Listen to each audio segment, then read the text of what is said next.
Hi, everyone. Welcome to Just Roots Kitchen and Tuition Farm to Family Cooking Workshop. Today we are making one of my favorite winter dishes, which is a hearty tortilla soup.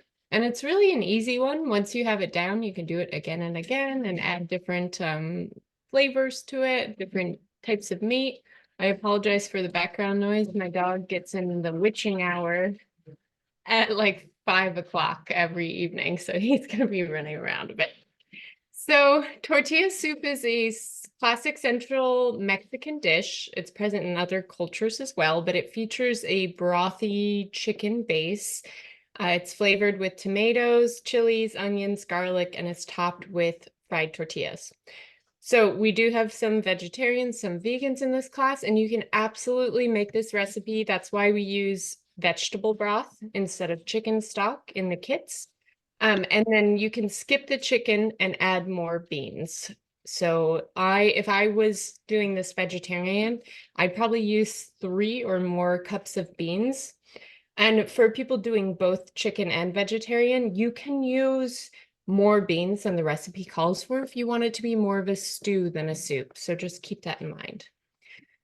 Okay, just to give anyone an extra second to prepare before I walk through everything we have today, we sent out notifications that your beans should be pre-soaked and cooked before this workshop, and that's because that takes quite a bit of time. I usually soak my beans for about 4 hours. I use a bit of salt, like a teaspoon of salt, a cup of beans, and I soak it with quite a bit of water over the top so that the beans have room to expand. They'll actually grow almost double in size. There's 4 people attending. Whoops. So if you didn't, I see. there you go. If you didn't soak your beans ahead of time, then an option if you want to include them in this recipe tonight is using a pressure cooker. So that's going to make the process happen a lot faster. If you need that recipe, you can send a message to Irene in the chat if you need a pressure cooker recipe. Or if you don't, you could also just leave it out of the dish tonight and you could add it into your leftovers tomorrow or something like that.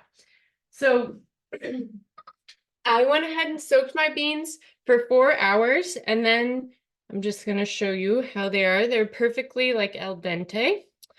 I cooked them for about 1 hour, and that's how I like them.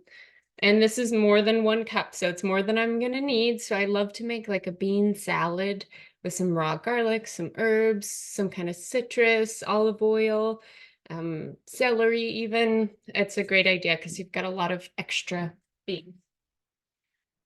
Okay, we're going to just do a quick talk through what we need for this recipe. I'm going to use this 1 pot pretty much for all of my cooking. You want a big pot that's heavy bottomed because we're going to be doing some sauteing in this pan. And this is what our stew is going to be in. It's great if you have a lid, but make do with what you have. We're also going to use cooking oil. So I like to use some kind of canola oil or vegetable oil for frying our tortillas. If you don't have it, just use a light flavored oil like olive oil. That's fine. And I also tend to use some olive oil when I'm sauteing the vegetables. You can also use butter, which makes it delicious, or whatever oil you have. I just tend to use vegetable oil. A cutting board and a knife. Measuring spoons and measuring cups might be helpful to have on hand, as well as like a lemon juicer or lime juicer in this case, but you can always do that by hand. And then a food processor, if you want. I use this tiny one to process my garlic. It'll just make it a little faster. I always have a couple clean bowls on hand, just, to toss my vegetables in. And some folks in their kits received chicken that has bone in. So chicken breast here, it's half the chicken. And we're going to need to remove the bone. Some people do not have that, so skip this part and don't worry about it. But I like to use a very sharp knife when I'm deboning chicken. Use whatever nice sharp knife you have, and be careful. This is a really good fillet knife or butchering knife. So that's what I'm going to use when we do that. And then down to our ingredients. Everyone should have some cabbage in their kit. Now, if you're not going to use all of this today, just about a cup of sliced. If you're interested, we have a previous cooking workshop on our YouTube that has a recipe for a Mexican slaw that would go really well with this dish. Okay, we have parsnips, some onion and garlic. You can use red onion, you can use white onion, you can use gold onion. Definitely gonna need some garlic. Parsnips, we just put in the kit because we're just roots and we love vegetables. So we're gonna disguise those and throw them into our soup. It also makes a nice bolder flavor to our broth. We have some wonderful dried local chipotle peppers, or if you also may have received a jar of already ground chipotle pepper. Now, if you have a jar like that, you'll use about a 1/4 teaspoon in this stew, or more if you like heat. We got some radish. This is a type of storage radish, a daikon radish. This is a garnish. Same lime, we'll squeeze some, either a half or a whole lime into the soup for flavor, and then some for garnish. We've got our beans, of course, our vegetable broth, or you can use chicken stock if you want.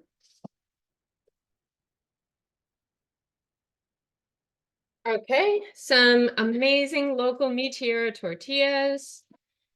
Some passata. This is locally produced tomato puree. That's going to be the base of our soup along with the vegetable stock. And then if you have your own vinegar, that would be great if you could throw a dash in. I love bringing a little extra acidity towards the end of the dish. If you like it as acidic as it is, or you struggle with acidity, you know, tomatoes are acidic, so don't worry too much. But I do love throwing in apple cider vinegar, or a trick I have. I love buying pickled jalapenos or pepperoncinis, and I often use the brine, the vinegar brine from that in my tortilla soups, and it just makes a really, really good flavor. The last thing I just want to show you is if you have time, which we probably won't in this class today, but if you do have time, I love pickling my radish. First off, if you have a colorful radish like we do at Just Roots, it can make a really beautiful garnish. So this was a purple daikon. I did about a 1/4 cup of sugar, a 1/4 teaspoon of salt, some equal parts vinegar and water, and I shook it up and I served it the same night with these. So I'm going to cut this up and have some raw radish as well. I guess they're both raw, but to have some unflavored. So I love mixing and matching as many garnishes as I can. If you have cilantro at home, if you have avocados, those would both go really well with this dish. Some sour cream, some grated cheddar, those are great too. And another one that I love having with my tortilla soup is I go ahead and I toast up some pumpkin seeds or pepita seeds, and I sprinkle those on top. So I'm trying to maximize a crunch here. Okay, so I've talked a lot about what we need. Hopefully everybody had some time to gather supplies during my talking. And we're going to get started by preparing our vegetables that are going to go in the pot first. So we're going to start with some onion, and onion and parsnip we're going to put in at the same time because they take quite a bit of time to cook and break down. So the recipe calls for 2 medium or 1 large onion. So I'm going to do, I've got this red onion here that I need to use. I've had it for a while. I'm going to get this cut up and diced. Doesn't have to be perfect. We're just going to do the best we can here. Removing the outer layer that's kind of a little bit dry. And folks, I just want to point out, we put out this workshop online on our YouTube. It's free. You can just check it out on making veggie broths and chicken stocks using like vegetable scraps. And in this case, the chicken that we're gonna have, the bones from that and some of the extra meat that's gonna be still hanging on the bone.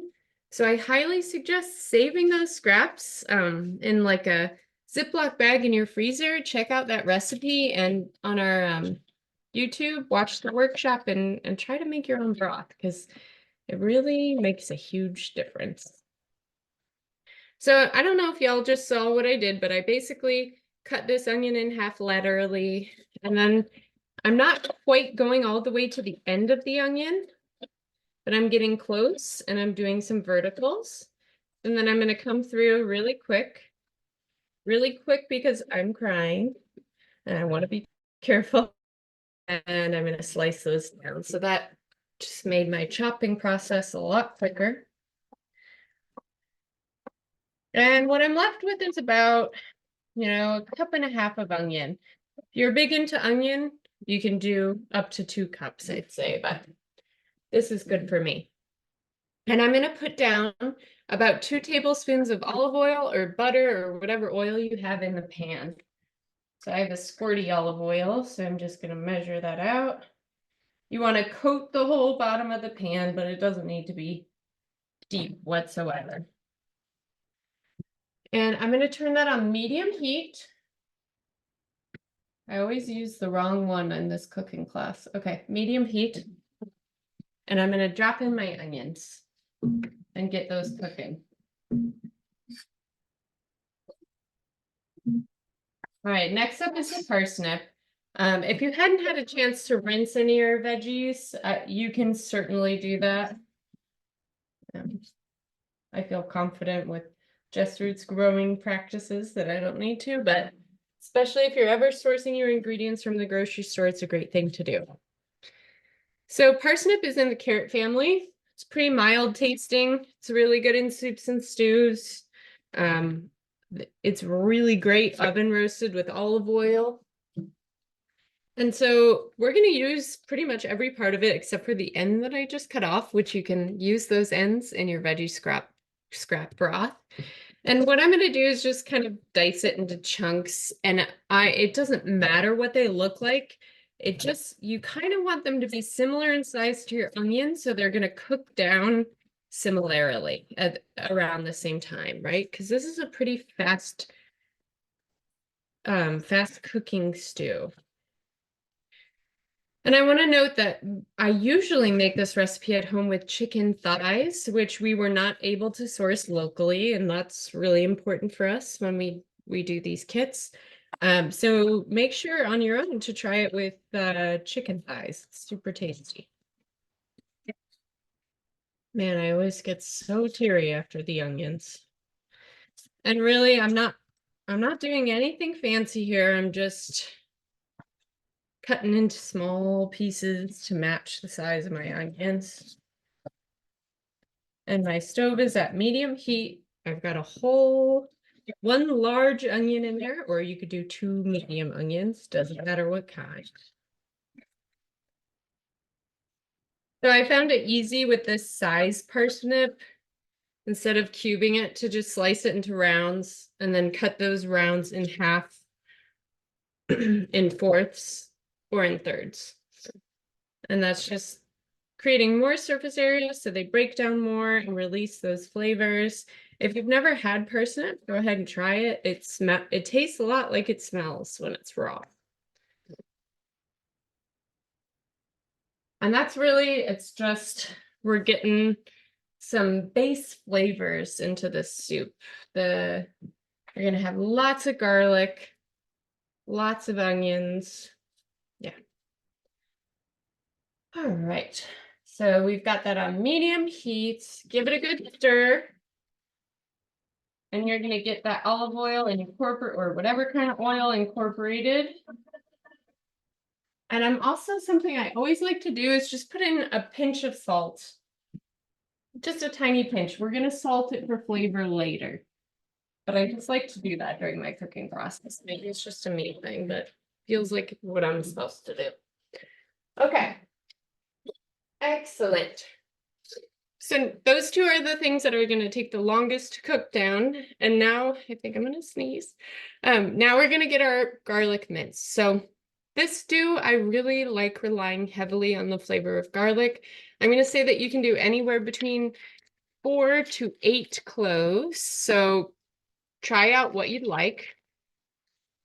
If you're just joining us, welcome. Stick your name in the chat so we know that you're here. And thanks for being here today. Irene is here to help translate some of the information we already went over. So Irene, if you feel comfortable with it, if you could toss in where we are in the lesson in the chat, or what we've done so far. And then also note that this is recorded. We're going to have it on YouTube by tomorrow. So you can always watch the recording. All right, so right now I'm just cleaning up my garlic. I'm doing 8 full cloves. And you can do, you can use like we'll demonstrate chopping 1 clove and then the rest I'm going to do in my food processor. So I'm basically almost using a whole head of garlic. And I might because I love it. Great. And at some point you're going to start hearing some sizzling happening.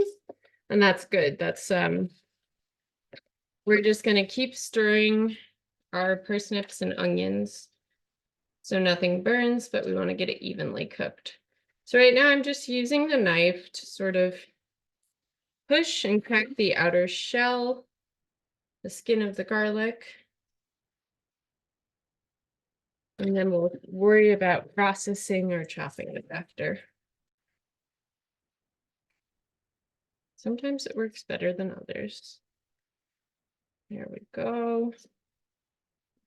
Now, folks, I think I may have grabbed garlic, not from Just Roots, but from the grocery store. You'll notice a lot of like farm produced, locally produced garlic sometimes looks different than your grocery store garlic. And it definitely can dry a little bit different. You might have a little more stuff you don't normally see in the garlic on there, like drying or different colors or growth.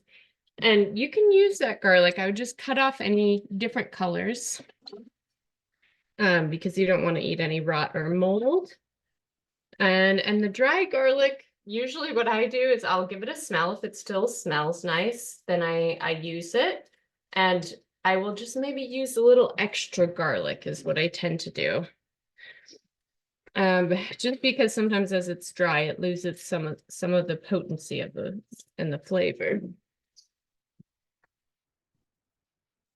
Okay. All right, so I'm just going to cut the ends off where the roots are of the garlic. And by the way, when you see something like this, these little green sprouts coming out, that's not a problem. We're going to eat that. I would eat it if it was growing out of the ground. So I'm just taking the ends off one by one. And you're going to work on mincing these, or do what I'm going to do is use a food processor and get it nice and uniform. All right, so I've got 8 cloves there. You could do 4 to 8 depending on your needs. If you have trouble with alliums, leave them out, or maybe use garlic powder or something like that. Okay. And this is a good opportunity to stop and remind you to stir. What we're looking for here when we know it's time for the next step is for the onions to be turning translucent. I'm just gonna mince one first. By mincing, I do really thin slices, careful to keep my fingers out of the way. And then I come across the top and I go the opposite way. And it doesn't have to be perfect because your soup's gonna cook for a while. So that those flavors will be released. You're not gonna take a huge bite of raw garlic in this dish. So I'd say that's good enough for me. But I am gonna throw this all in my food processor.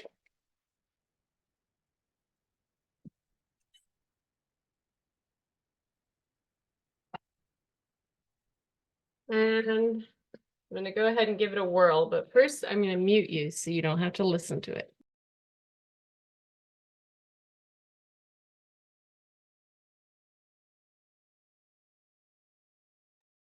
Perfect.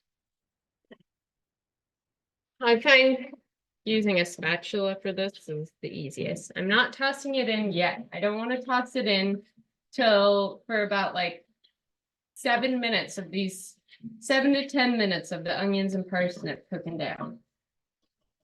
And it's still at medium heat, has a little pinch of salt. Excellent. So I'm going to just wait a minute for folks to catch up or ask any questions that they might have.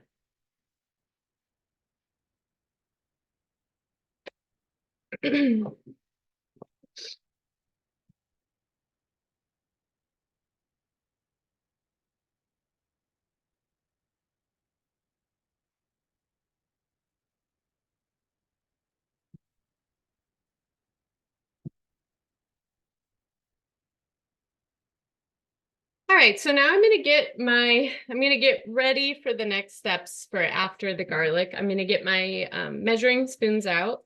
If you have oregano at home, that's a great herb to use in this dish. I'm gonna use some.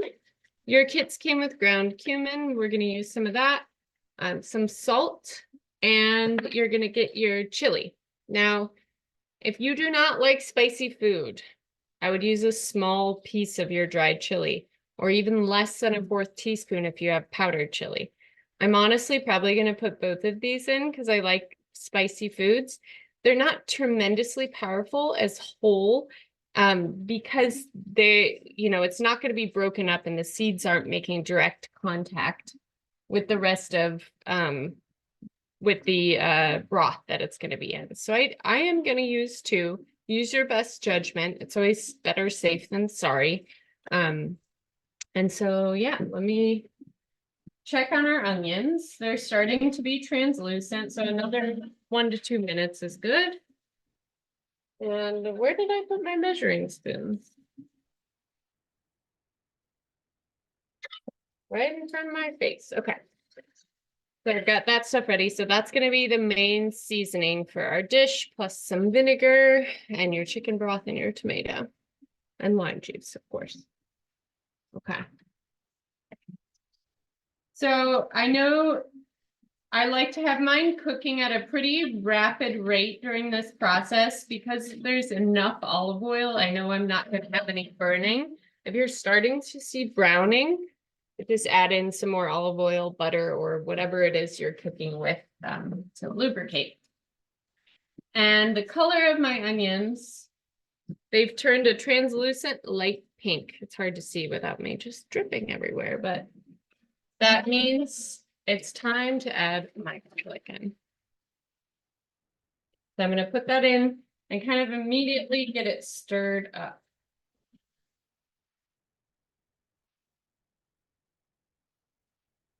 Stick that in the sink. Stir it up. Garlic tends to burn a lot quicker, especially when it's this minced. So I'm going to want to pretty regularly stir. If it's up too hot, you don't have enough oil, add more oil or turn the heat down. Now, I do want that garlic to make contact with the oil in the bottom of the pan and the heat. I don't want to pour all my broth in over raw garlic. So just consider that. At this point, it's time to add in our seasoning. So we're going to do 2½ teaspoons of ground cumin. Just kind of pour it right on top of the onions. We'll stir it in after. Oh, I think this is not properly opened. These are tricky. Okay, let's use a knife.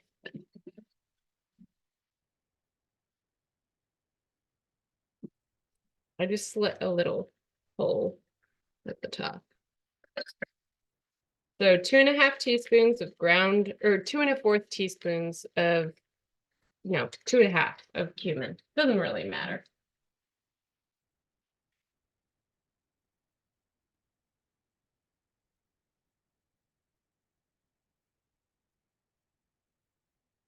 And if I was you, I would not do what I'm doing. I would kind of pour it out in a different container. So that's 1 teaspoon, 2, and let's do a half. All right.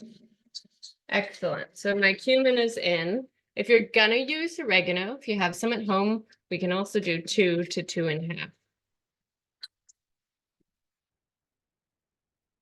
Now, I really like you adding my spices before the rest of the liquids in, because I just think it brings them into contact, just like with the garlic, with the heat of the pan, and it kind of really releases their aromatics.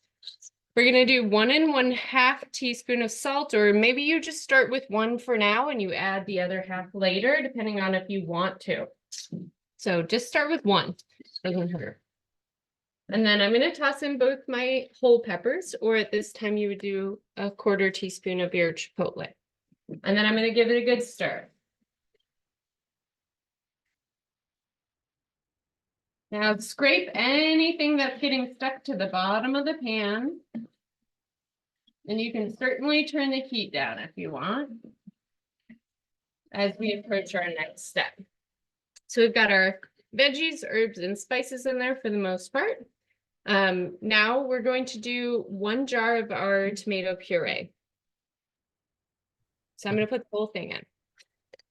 Hey, Brooke, can you repeat how much is for the chipotle ground? 1/4 teaspoon for ground chipotle. And then 1 whole dried pepper, just leave it in whole and toss it in. You're going to remove it later. Or 2 if you want of the whole chipotle. People had different things in their kit. So 1/4 teaspoon of the chipotle dried and ground, or a whole to 2 whole chipotles. Okay, so I just added my tomato puree and I raised the heat to medium. And what we want to do is we want to cook off any extra water in this puree. And actually, this is like one of the nicer purees I've ever worked with because it's so thick. It's not very watery, which is amazing. So we're going to get that back up to temperature and bringing it to a simmer, not a boil. So we want it to be a little bit bubbly, but not like popping bubbles everywhere. While that's happening, let's clean up our station a little bit. And then if you're deboning your chicken, if you have bone-in chicken, we're going to do that together. If not, you can take a little break. If your chicken's already deboned, you can certainly take a little break and come back with us shortly. All right, so here we're going to use your for people with bone-in chicken. You're going to use a nice sharp knife. You can use the same cutting board, just know you'll need a clean one later.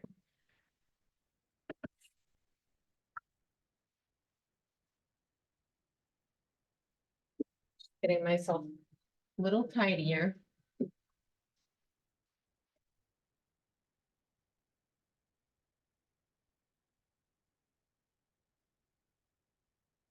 Okay. Fabulous. So, bone-in chicken. This recipe, as I mentioned, I usually use the thighs, which gives you quite a bit of fat, which is nice for me in a stew. So if you want a little extra fat, because this is the chicken breast, it's going to have less of that, but the skin has some fat on it. So we can either cook it with skin on or skin off. I also tend to like to use the skin when I'm making chicken stock. So I like to save the skin with the bone and I throw that into a stock pot. So do whatever you prefer. Now what I'm doing is I'm finding, you'll see you have the neck of the chicken. That's also fabulous to have in your stock. Rib cage. And the breasts are these 2 muscly parts on top. And there is a breastbone right in the middle here. So I'm just lightly starting a cut. And you're going to find that breastbone pretty shortly into your cut. Okay, you can feel it as you run your hands along it. Am I close enough, Renee? Should I slide in a little? Maybe. There we Yeah. Okay, so I'm now on the left side of that breastbone. I can feel it as I slide my hand along it. And the goal here is to slide your knife as close to that bone as you can so that you're not missing any of that amazing breast meat. So I'm kind of just making small cuts going down. And really, you're going to come all the way down to the neck right there. So that's just the neck skin. You can leave the skin on or off, and I'm just separating the chicken breast from the bone. You're going to hit some tendons.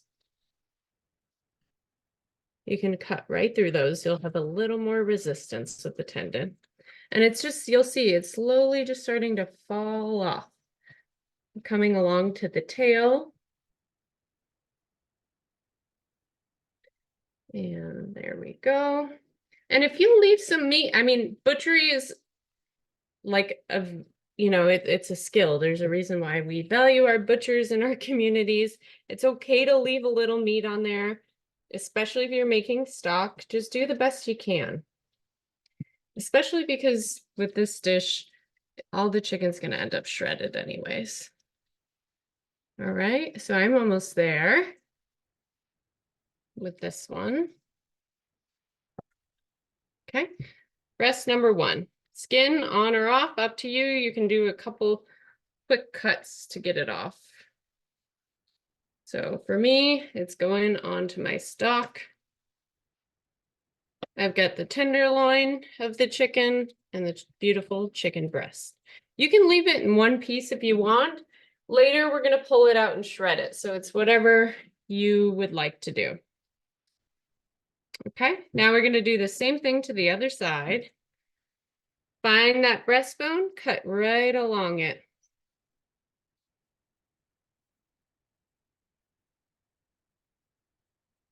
And don't worry if you want to come back and cut more. If you missed a bit, that's totally fine. Especially with this recipe because we are shredding the chicken once it's done cooking. All right, at this stage, you probably have simmered off a good amount of your tomato. So we're going to add the broth in a second once we finish the chicken. But if you guys are already ahead of me because you don't have bone-in chicken, you can go ahead and add your 4 cups or the whole pack of your veggie stock or chicken broth, whatever you choose. Okay, just separating and removing the skin. Love when you can just pull it off, removing the skin from the tail. Beautiful. And then sometimes there's a little piece of bone at the edge when you cut your chicken breast. So I always feel for that. And you can cut it out or pull it out easily. It's going to go into stock too. So beautiful. Tenderloin and breast. Okay, and you can check if there's any big pieces of meat missing that you want to get. If not, this is all excellent for chicken stock. So I'm going to set that aside. All right, I'm going to wash my hands and then we'll get back to the soup.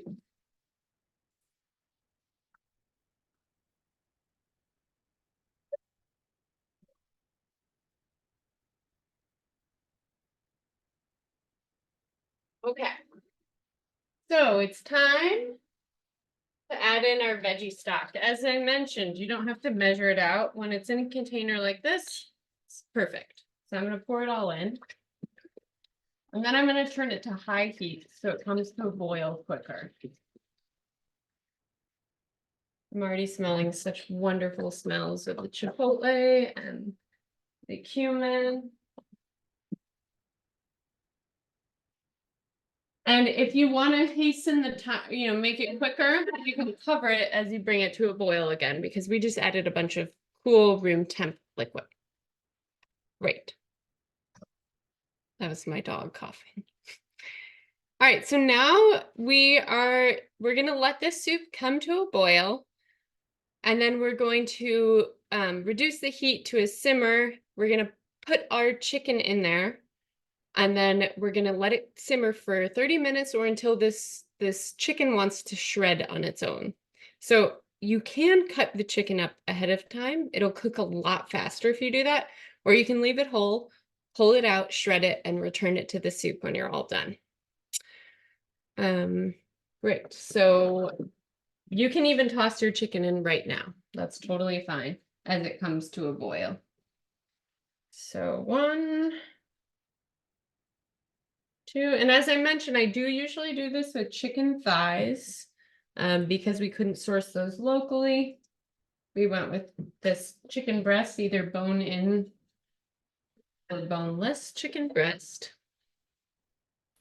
But try it out with chicken thighs if you want. As this comes to a boil, just keep an eye on it because when it comes to a boil, you're going to want to remove the lid, lower it to a simmer, as I just mentioned. But what we're going to do now is we're going to prep our garnishes, and then we can add in our final things after 30 minutes, which we won't be in class together anymore, which is the juice of a lime, some vinegar to taste, and salt and pepper to taste. We're also going to be making our wonderful fried tortilla strips. So I forgot to mention this, but you're going to want some kind of pan to fry your tortilla strips. I like using nonstick, but you don't need to use nonstick. You can use a cast iron or whatever you have. So you can get that out, and we're gonna work on that after we get all of our garnishes ready.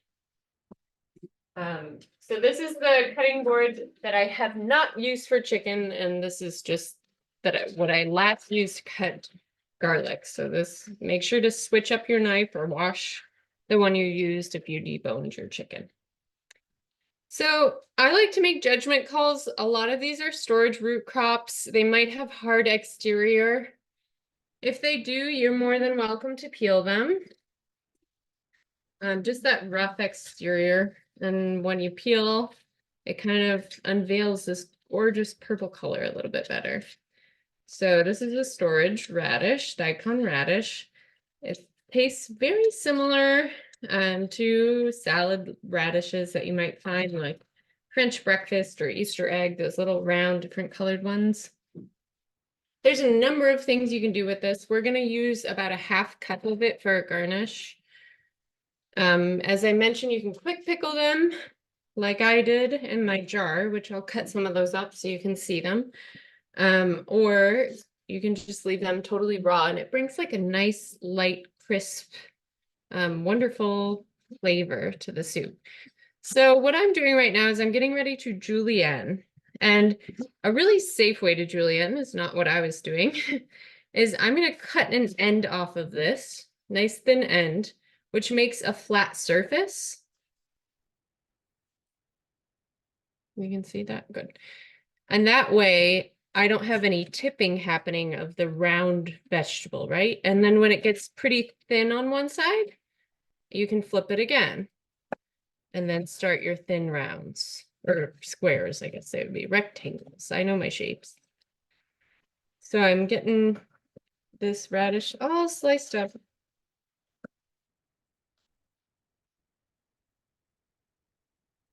Beautiful.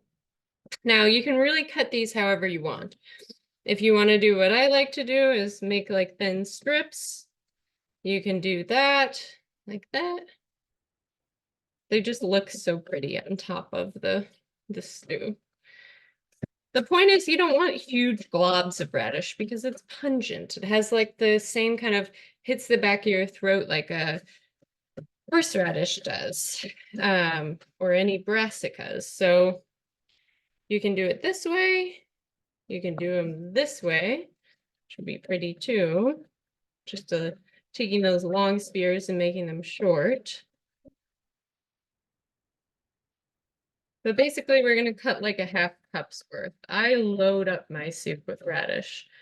But for folks with kids or people just trying it for the first time, you probably don't need that much.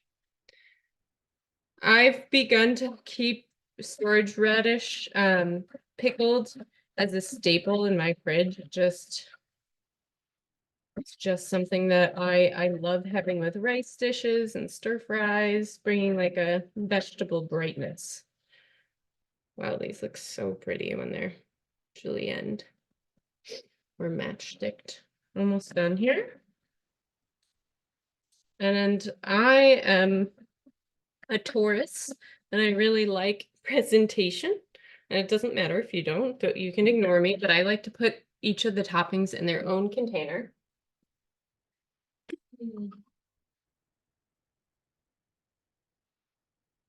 So if you're eating with a group or a family, which I'm sure you will be with so much food here, or having leftovers, you can use this again and again. So I've got my beautiful purple radish here. Doing great on time. Always worried about that.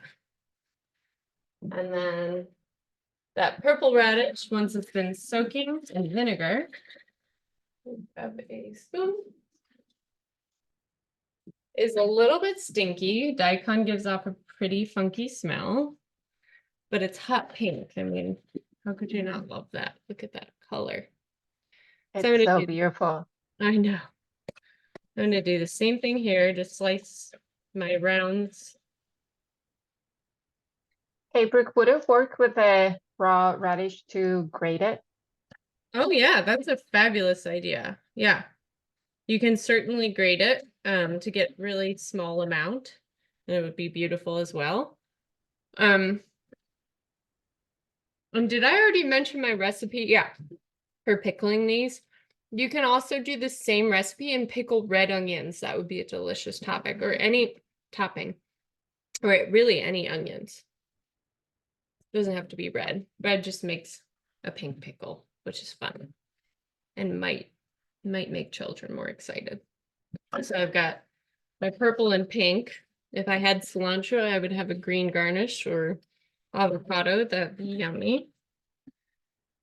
Okay. And then now our cabbage. So I still have a little bit of older cabbage that I want to use up for this. But if I was using a whole head of cabbage, I would just slice off a corner because we're going to use a cup's worth. You know what? I'm going to do that because I want to show people. So I'm going to slice very carefully. And I like to do that because now I have a flat surface to work on with my cuts. And by the way, if you are on my schedule, I just started boiling. So I'm going to remove my lid, turn the heat to simmer, which would be on medium. And I'm going to set a timer for 30 minutes. And we're going to check on that chicken in 30 minutes. If it's not ready, it's not ready. Back to what I'm doing here.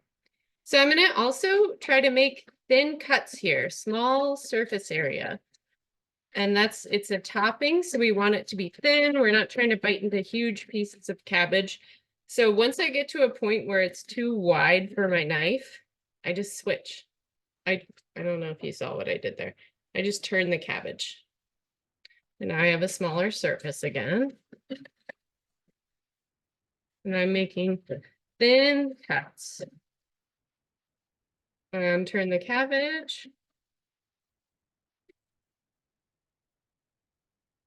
Turn the cabbage. And you can measure out about a half cup, but you really don't need to because this is just a garnish. So cut as much as you think you'll use. Doesn't keep super well unless it's wrapped up once it's already cut. So just keep that in mind. All right, so get nice thin slices all the way to the end here.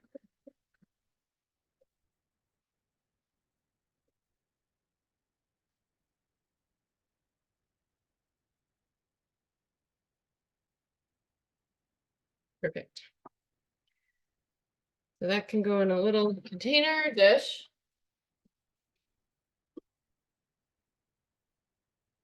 Put it in the Tupperware. 7 minutes. And we got a light green. I guess that's pretty good. So I did a little more than a half cup here.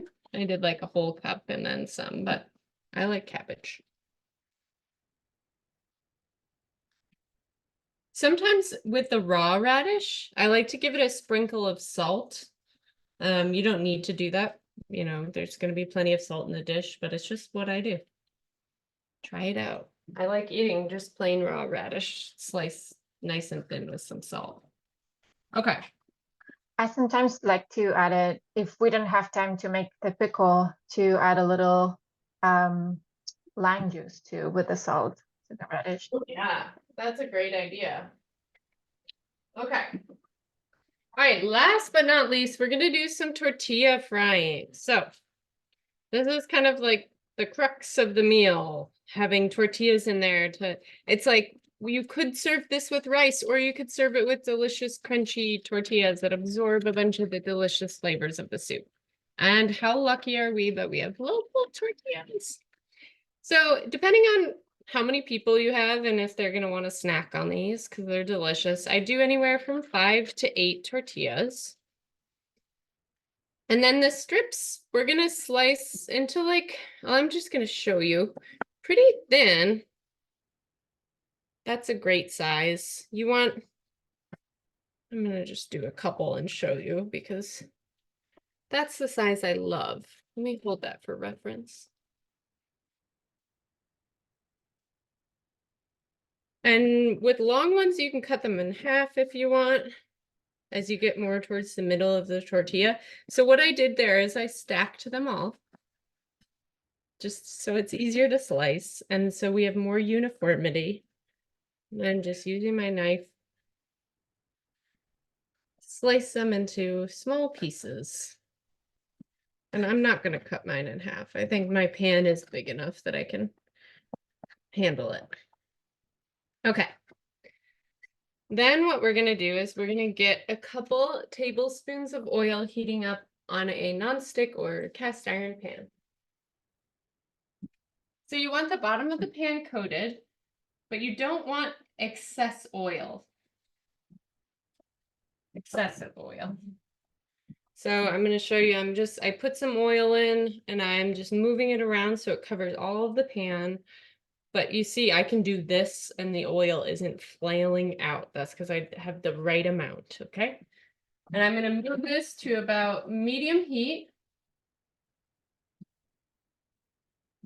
And we're going to get that oil nice and toasted before we add these in. I'm going to get a little cleaned up while that heats up.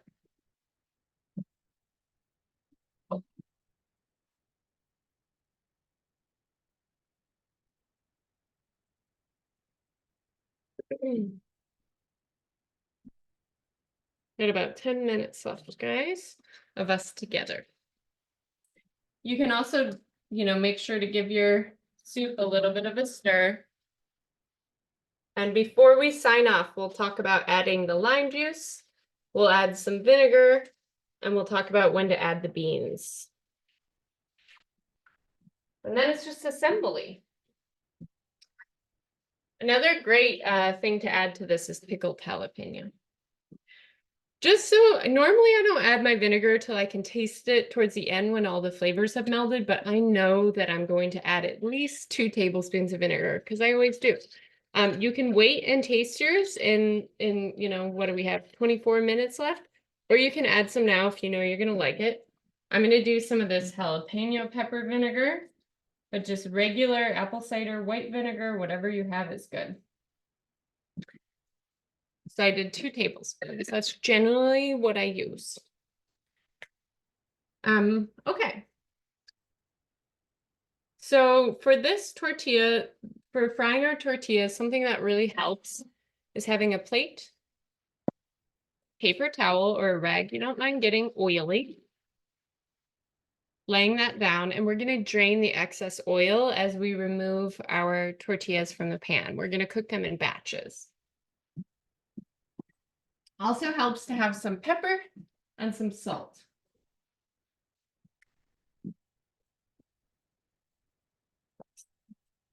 All right, in just a minute, that oil should be warm enough. warm enough. So I'm going to take a nice handful. I want these to be able to lay flat in the pan.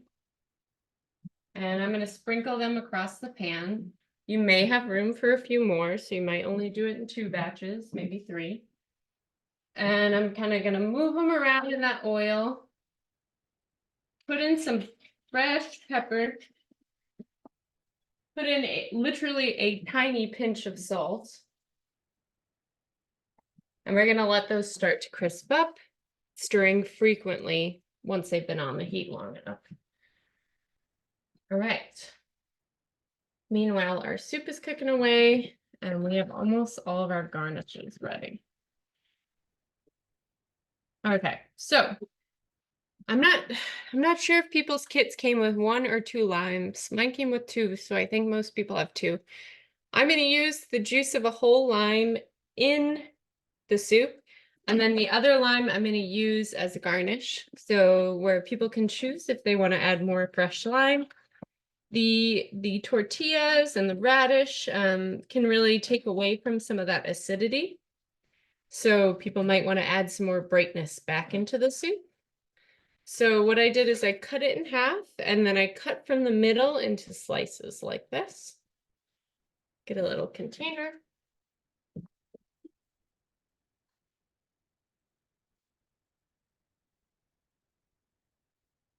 And you can put it all back together again if you want. Beautiful. The other one I'm just going to cut in half so I can use it with my lemon squeezer rather, when I'm ready. Okay. Just a little stir. Sometimes I like to just use my whatever this is called, cooking utensil, and just break the chicken in half or something like that. Okay, so I'm starting to get good heat on these tortilla strips. I'm going to use a clean, I wish you could see this better. I'm using a clean wooden spoon, and I'm just starting to push them around in that oil. If you have too much oil, which I think I do, I'll show you in a second, you can just add more tortillas that are going to take up some of that oil. See? And you'd be surprised, it does get pretty sopped up anyways. All right, so tortillas in this pan, moving around with some salt and pepper on medium high heat. Okay, great. And folks, when we get off of, this is a good time to talk about this. So our class ends in 7 minutes, and your soup is still going to be cooking for another 20-25 minutes. Which means we won't be with you when you're adjusting your salt and pepper to taste. So make sure your soup is fully cooled enough when you're tasting it so that you actually don't burn your mouth and you get a good sense of from the palate of what it needs. And keep in mind, all these other flavors are going to be coming into it. The cabbage, the radish, the tortillas. So you don't want to go too crazy on salt or pepper or whatever. You're also going to be adding your beans into it. So your beans I'll probably throw mine in just so you can see. I'm going to add a whole cup of beans. If you want it more like a stew rather than a soup, like really chunky, you can add more beans. But again, that's going to take away some of the brightness and acidity. Once you've added your beans, that's when you're going to taste for salt, pepper. You're going to see if you want to add more vinegar in. Yeah. And your lime juice, of course, which will be a whole or a half squeeze lime, depending on your preference. Great. It's really starting to smell good in here. Okay. I'm going to show you. I'm getting some sizzling noises, and sizzling happened. That's good. Now it's time for me to keep stirring.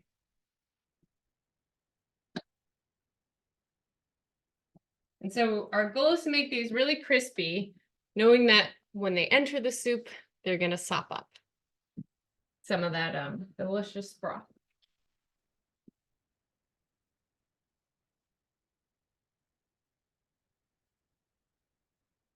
I'm so excited for dinner.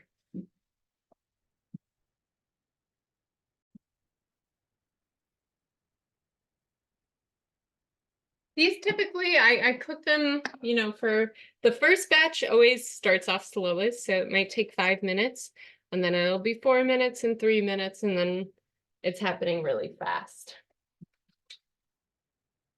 As I mentioned, I like to store away my veggie scraps and my chicken bones and skins for the next batch of broth that I make. Just so folks know, this isn't the only cooking kind of workshop that we do. We also have recordings of this workshop and others on our YouTube channel, and which is probably where some of you are watching this right now. Hello. We just made a video of making your own vegetables, broth and bone stock. And I highly recommend checking it out. Both those recipes happen. One is my favorite chicken stock recipe. It's so rich and gelatinous when you put it in the fridge. It's amazing and hearty. The other is, I promise, the tastiest vegetable stock I've ever had in my life. I stick this right in the freezer. I should label it because sometimes you forget.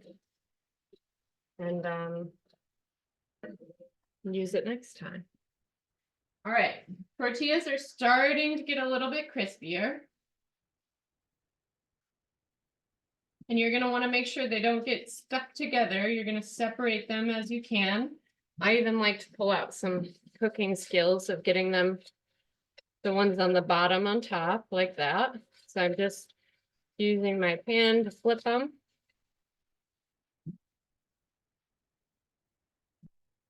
And those will be ready soon. And sometimes I add different spices, like I might add a little chipotle seasoning to my tortilla strips, or you could add chili powder, more salt, anything you'd like to flavor those up. But I think salt and pepper is just delicious too.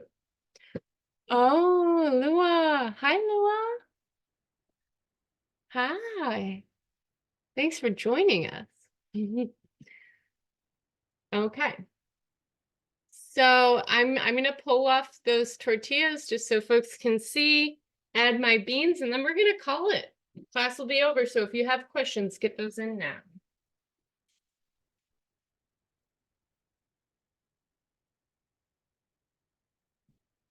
Make sure to keep those spread out. All right, bean time. So I got a measuring cup. You know, normally I just do it by eye, but let's see where 1 cup of beans, which is how the recipe goes, gets us. So this is 1 flowy cup.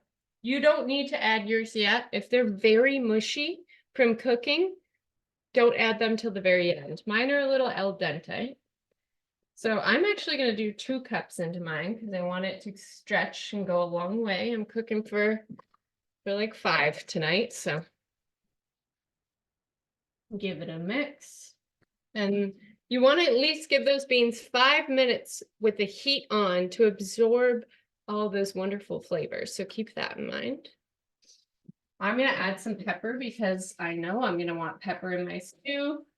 I would do anywhere from 1/4 to 1/8 teaspoon, depending on how much pepper you like. So it seems like I'm doing a lot, but not much comes out of my pepper grinder.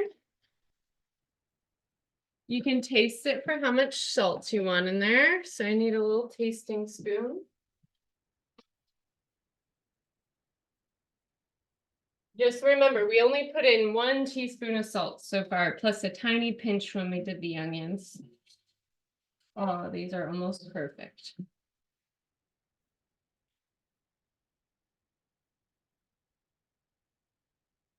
Oh, wow, that's so good. I think I'm good on salt. I'm probably not going to add any yet, but I am going to add more vinegar because I need more vinegar. I'm also excited to add my lime juice to bring some brightness. As always, we encourage you to use your intuition, see what you like, add what you feel. This recipe isn't set in stone. You can make it a million ways at home with your favorite things. And now to make the recipe come whole, here are our wonderful tortilla strips. As those kind of dry out, they're going to get crunchier. You can add your second batch or third batch or however you're doing it. You may need to add more oil, you may not, depending on how much was in your pan. Salt, pepper. All right. Thanks everybody for joining us in this Kitchen Intuition Farm to Family cooking workshop. I really, both Irene and I hope you enjoy your dinners. Thanks for joining us. And folks, we send out a survey after these workshops, and it really makes a difference when you fill it out. It helps us choose what recipes we should cover in our class. And it also helps us secure funding to keep offering free workshops. So it really means a lot when you fill those out. Okay, great. So we'll see you next month. See you in February. Enjoy this warming stew. Thank you.